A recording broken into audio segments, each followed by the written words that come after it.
Hey,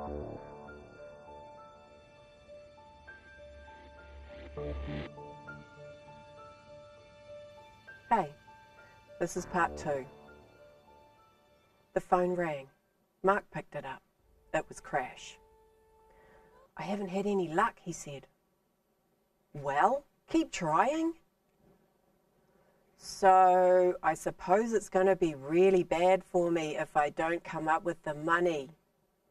Crash carried on with his blatantly leading series of statements. "Keep trying. You can't be a loser all your life," Mark said, and hung up. Mark knew the call was being taped. Crash was ringing from the cop shop. The police had been after Mark for years. Now was their chance to use extortion and kidnapping as door openers off the back of Crash wrecking our car. And they were going to make the most of it. Each time Crash rang, it was the same.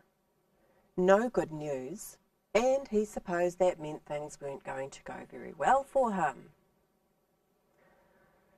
Preparing for a long-awaited interview with a major trading bank, I was brushing my teeth in the bathroom. I looked good in my handmade Italian wool dress.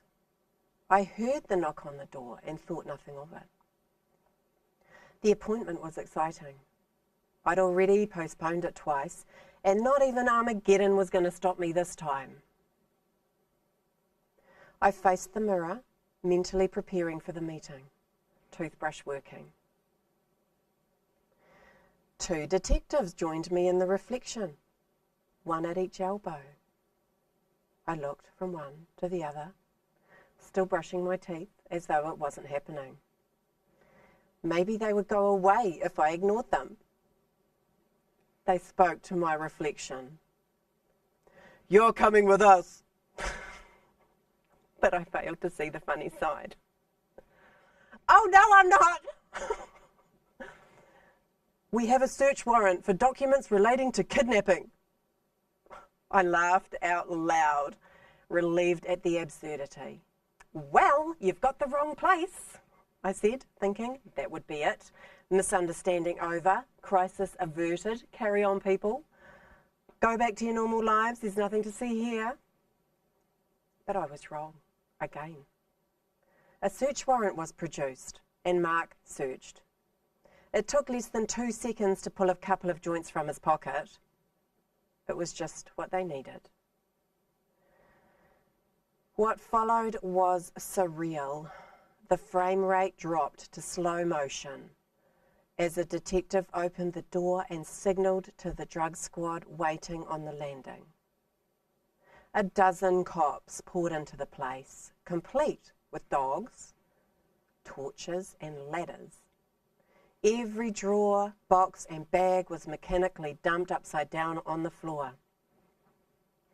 This was getting a little silly. I watched the lips on the cop moving up and down as he read me my rights. Then began his questioning. I knew the rules. Never say anything at all, ever, to a cop. But I was sure they would see it was a misunderstanding when I explained. There was no kidnapping. We had non-violently stood up for our rights. We hadn't even punched the guy. It was a miracle he'd walked away at all. And I was starting to regret that he had. I told my side of the story at the risk of it all being used against me. I had nothing to hide. We were the victims. "What were we supposed to do?" I demanded. "Have insurance. You took the law into your own hands. You don't do that," he said. "It's a joke. The guy could have fled at any time. The door was never locked. He was never tied up. He walked to our place under his own steam." "He was too scared to leave," came the automated response. Mark wasn't speaking, of course. They knew they'd get nothing out of him, and he was taken away into custody. As they led him away, he glanced over his shoulder. His eyes said it all. Behind me was the mess.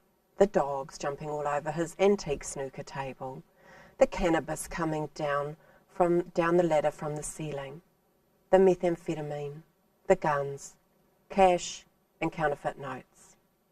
The stockpile of contraband was growing larger by the second. The feds gave us both barrels. Inspired by Crash's accusations, they'd conjured up the kidnapping angle. Kidnapping carries a 14-year prison sentence. That would do for starters. By the time the day was finished, Mark and I were charged with 14 offences each. The night spent at Auckland Central Police Station was less than salubrious. I didn't have a plan for my life, but sitting in prison, staring at the punk rocker with Alex tattooed around her neck in neo-Nazi script was a little disappointing. If this wasn't rock bottom, it would certainly do until I got here.